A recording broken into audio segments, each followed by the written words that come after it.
stubborn today. I'm stubborn. But, so who's got our first question? Over here in the middle. All right. Let me get off the stage. Let me get out of your money. I'm so sorry. Excuse me. Let's get you started. I'm done. We're in the middle where? Where are we looking? Right over there. Hi, I'm Hillary, and my question is for Sophia that Ashley, you're welcome to answer as well. So we got to see Brooke develop so much throughout all 9 seasons. Was there a particular season where you personally felt the most connected to your character? No pressure. I mean, that's a lot, in the span of a decade. Which day was it? Which one? Scene. Number. I don't know. We were laughing about this in the back, actually. I was telling Ashley that, a lot of you guys probably, if you follow me on any social media, I'm a total data dork. Like, I just really like numbers. So I did the math, and over the 9 years that we filmed the show, it took 33,500 hours to film 187 episodes. So it's hard for me to remember specifics, but I would say for me, sort of as the show got into the later years, I just think that there were more things about what I identify with as a person and the way that Brooke sort of evolved. I didn't relate to her a whole lot in the beginning of the show, but it also made her really fun to play, because I'd be like, oh my god, season 1, I'd be opening a script and be like, I can't do this. And they were like, but you have to. So, yeah. Well, I don't have 33,000 bazillion hours That's cool. on this, but You had very impactful hours.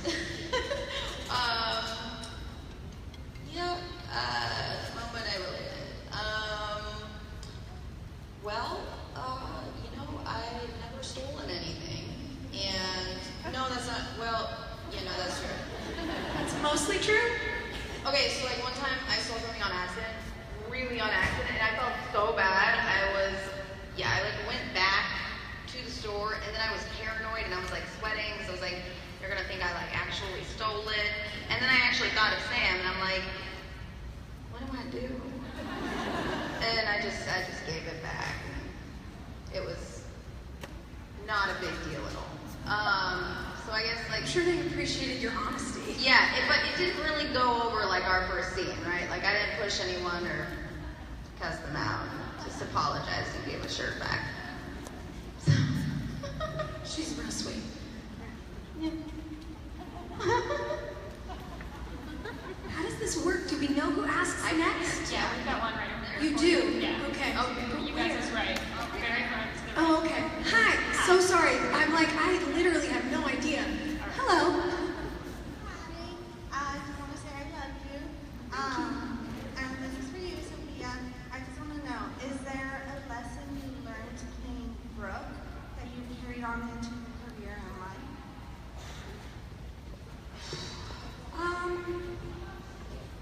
Gosh. I think for me, integrity has always been really, really important. And that was something that we were able to bring to Brooke. I think self-respect is incredibly important in the journey to get to a place where you respect yourself. Can be long and complicated, but it was fun to take that with the viewers, with Brooke. I think being okay with wanting all sorts of things and knowing that you can have many goals at the same time is something that I identify with, and also something I got to do with her. So I don't know if it's one thing, but there's an interesting thing that happens when you play a character for this long, where there's aspects of you and your character that don't relate, and then there's moments where you'll say something at a dinner with one of your writers, and the next week, it's in the show, and you're like, I see what you did there. So it's a constant sort of path where it's spread and together. And the ways in which we are different people, and she's obviously not a real person. I had fun trying to make her as real as possible for all of you, but there were things that I really related to and things that I could never relate to. Like, for example, my mother is lovely. My mom is so nice. And now on Chicago PD, I have another like psychotic mother character, and my mom's like, am I supposed to start taking this personally? I'm like, no. But it's hard to narrow down really one thing when it was such a huge portion of my life, Like literally the entire decade of my 20s I was here. Yeah. Crazy. Yeah. Oh yeah, okay. What did I learn? I think, I guess I related to Sam in the whole, like, not trusting people business. You can trust people, turns out. So I look But like you do need to vet people a little bit. Don't just like trust everyone. Oh yeah, no, for sure. Like, yeah. That just started thinking about some. But anyway, yeah, don't trust everyone. But people are good most of the time. And then just the fact that like you can change anytime you want and be anyone you want to be if you so desire. Like, you are not a prisoner of your past, and you're not a prisoner of your mistakes. And it's up to you to pick yourself up and make it all good. And you can make it whatever you want to be. So, like, life is short. Wear bright colors, or like from a different decade, or whatever. Do it.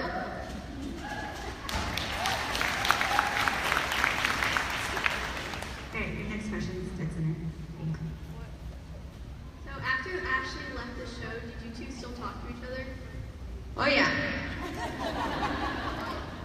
We did, and it was fun. Like, every once in a while I'd see her, I'd like make it home for something. I remember the first time I saw you when we left here and we were at some event. It was like, I remember what it was, but I'm like, we're not doing an ad here. But anyway, it was for this like fashion party, and literally I saw her and she just looked like a bombshell, and I was like, oh my god, I'm so uncomfortable. Why are you so pretty? You're growing up. I don't like it. Boys are looking at you. You're like my child. I'm deeply uncomfortable. Yeah. Yeah. It's weird. And now, like, our friends on the show, there's so many people here who are here with their kids who are like grown children now. It's Yeah. very bizarre. Yep. But it's great. Yeah. And I don't know, like, you turn on your TV and you're like, oh, there's Sophia on that show, and you like flip it over and you're like, oh, there's Chicago PD. Okay, here we go. Oh no, this is that crossover episode. Cool. So many shows. There we go. One Tree Hill. Always happening, essentially. Oh, that was annoying. I'm sorry. Your next question is right here. Do you have an opinion, or I guess per se, would you like to do a reunion show where it's kind of where the children, like Jamie, have all grown up and it's like a next chapter of their lives? Oh my. Well, how old are we playing? Good point. I'm like, wait. Can we like do Benjamin Button style? Just like go back. Yeah, I think if the kids were meant to be like truly grown up, we'd have to wait like a real Long time. No, I'd totally do it. Yeah. I think for us, I don't think it's I'm like, gonna make it happen. Well, You people, got me down. people ask the question all the time, and it's like, just as far as nostalgia goes, and the fact that we all obviously really like to hang out, we're like, that'd be cool. Yeah. But then you start looking at the sheer number of actors on the show, and like what all the writers and the producers and the other producers are all doing, and you're like, logistically, how would we ever make this work? Like, people are in London, and people have full-time jobs, and I don't know. It's like, that's the reason I'm not an AD. I don't schedule this stuff, because it really... The idea of like all of us getting on a Google Calendar together to try to figure that out gives me a serious panic attack. But if like the stars align, that'd be cool. Yeah, I'm into it. Alright, the next question is right here. Open up. Hi. So I'm turning 18 in July, and Congrats. thank you. I have a question for both of you lovely ladies. Do you have any advice as I enter the quote-unquote adulthood? Vote. Vote. In every single election.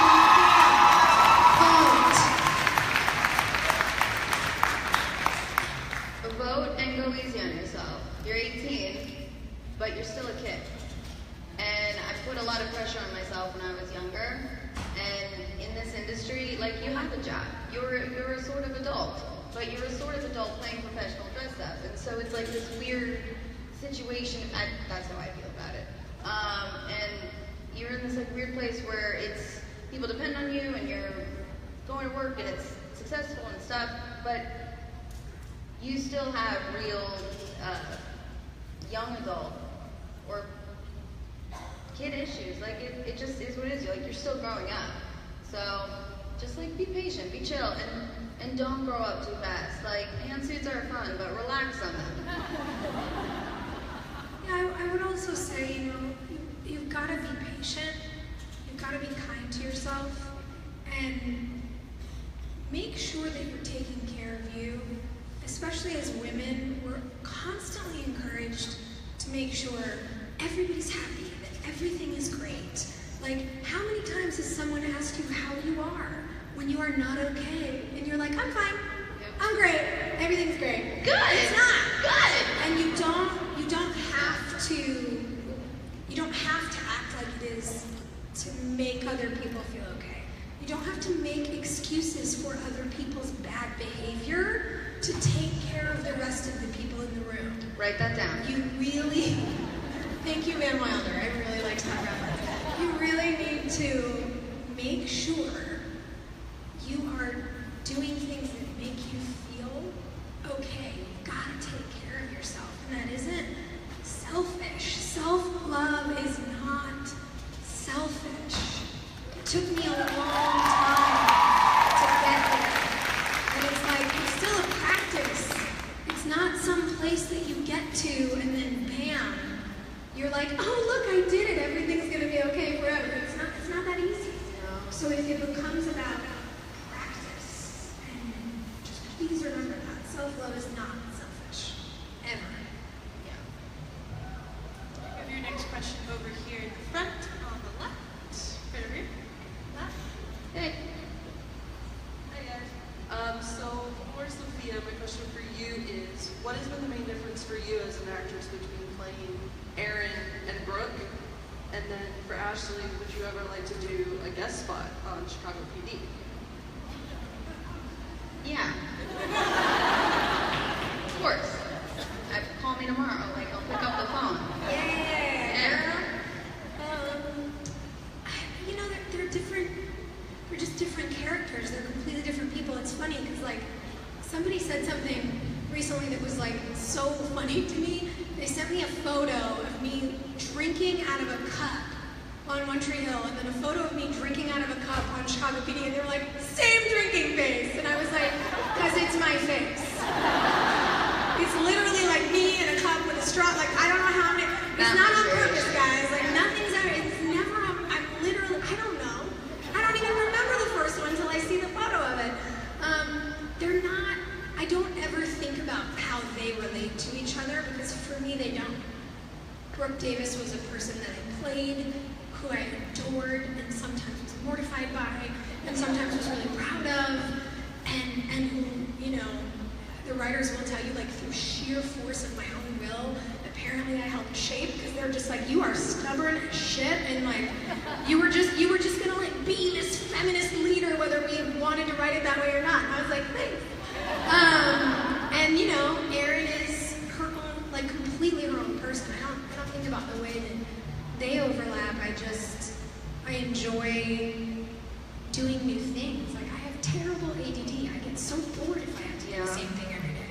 So it's nice to be playing someone who's new and strong and fragile and completely flawed and figuring it out and heroic to her own detriment sometimes. Like, I love her. Really, I've loved them both. Also, it's not fair that she always looks pretty when she cries. There is no ugly cry. That's very kind. It's not fair. I've seen some stills. People love to like be like, paused it, it's such a funny moment. Send me the worst photos of my own face. I'm like, thank you? I don't know. I didn't ever need to know that I made that face.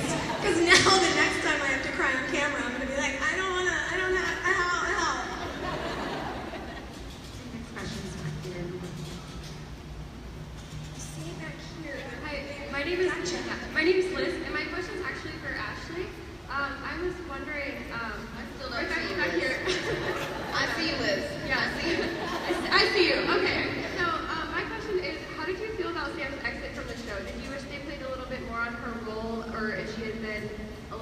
of Brooke's life, or did you feel like it was ended just for him? Yeah, no, it's funny. I was talking to somebody about that the other day, and we were talking about like, how different people leave shows and blah blah blah. And Sam just kind of walked off. She last seen walking down a fence with a stick or something on the, I don't know. But I think she was okay. I think she ended up with Jack, and I think that's like the natural way to go. Like, the thing with great storytelling is that like no matter how much fun people are having on set, things run its course. I was only supposed to be on the show for 8 episodes, and I hung around really long.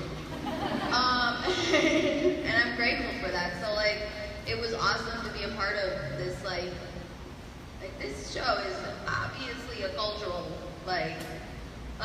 significance, to say the least. And so it was like super cool to be a part of it and learn so much from like really professional people, which of course I like took so many of those lessons into Awkward.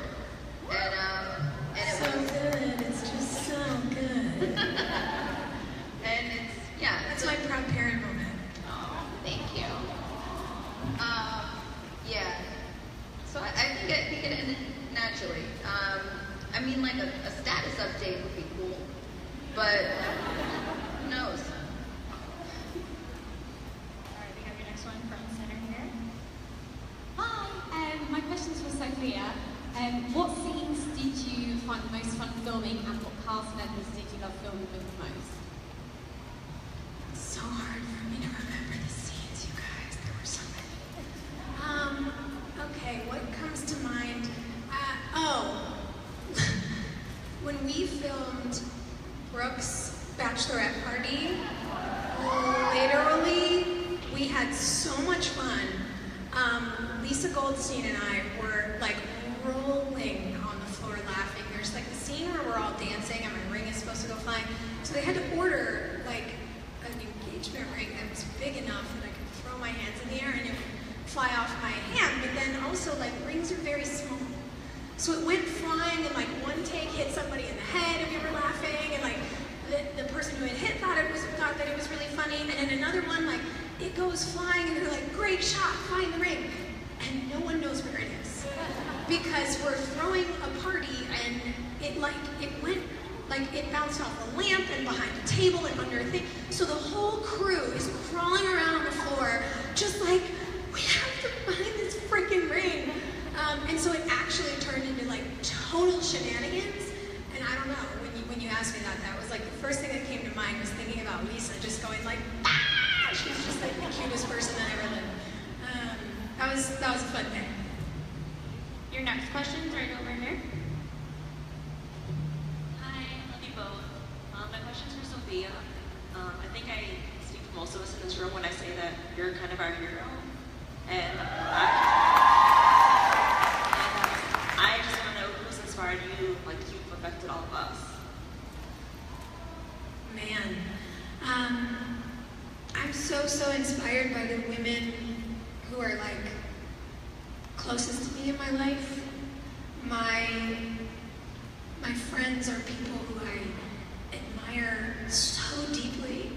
The way that they live and the way that they communicate and the way that they own their incredible successes and also the moments when they fail and the moments when they've been heartbroken. And I so admire deeply complete people because we're very encouraged to be positive all the time and to act like everything is, great all the time. And while I obviously am an encourager of vulnerability, there's a lot that you don't put out in the world because there's levels of like what's appropriate. And I think when you have a space where you can really be your fullest self and your most vulnerable, it's people who lead by example and just being quality humans. My best girlfriends are my world. On a less personal level, like Oprah, just Oprah all the time. She is, I think, the one who really blazed a trail for so many of us. I felt that way and do feel that way about Michelle Obama working on education. education alongside of her was my ultimate pleasure and like one of the greater achievements of my life. And the day that our current president decided to defund Let Girls Learn, I was like, I hope you're ready for the wrath of women, sir. And that's why, again, I say, vote. Like, it's up to us. If we look around, as I think everyone in this room is here because they've been motivated to love someone or take care of someone or lift up their community, it's up to us to do that in action as a group of women who says, hey, I want to take care of you. Hey, I want to make sure you're okay tomorrow. Hey, I want to make sure you don't lose your health care because you have asthma, because what's up, I do, so I'm a pre-existing condition. You know, there are ways in which we have to show up and stand up and support each other, and I hope that, you know, the fact that we want to like support each other talking about a culturally significant creative endeavor can also translate into the way that we support each other as a community. Because whether or not you're from North Carolina, like this room is a community. We have something in common. And so I think if we follow the lessons of the people who inspire us and we turn that into community action, then like we're really leaving here doing something magical.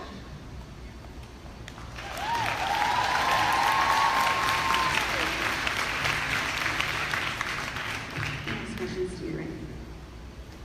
Hi, it's Erin. I was wondering what it was like to see Finn after so many years and seeing the baby that you held. How does that feel? Oh, it's the best. But you know, Finn's dad is one of our first ADs on Chicago Med, so I get pictures all the time. I get to see them pretty regularly. Next question's over here in the middle on your left. Hi. What do you think is the biggest challenge Brooke had to overcome in all of the seasons?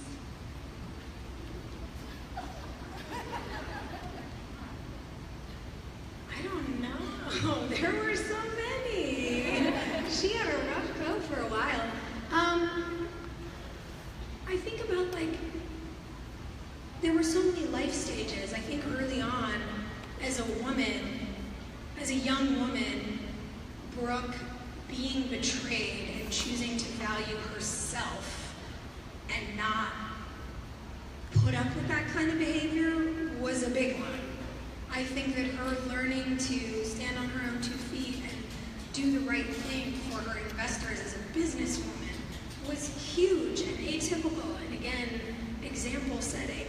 I think that her coming to terms with the fact that she wanted to be a CEO and a mom and didn't have to pick was a big deal.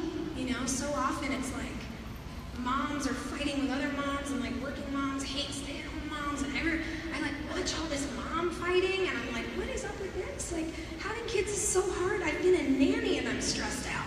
I don't even have a kid. I have dogs and I'm stressed out. You know, like, why can't we all just be nicer to each other? Women should be collaborating, not competing. And I think that that was something that inspired me, was for all the ways in which we might get into a typical situation where like it was girl fighting. Brooke always like wound up learning a lesson and flipping it and welcoming more and more women kind of into her fold.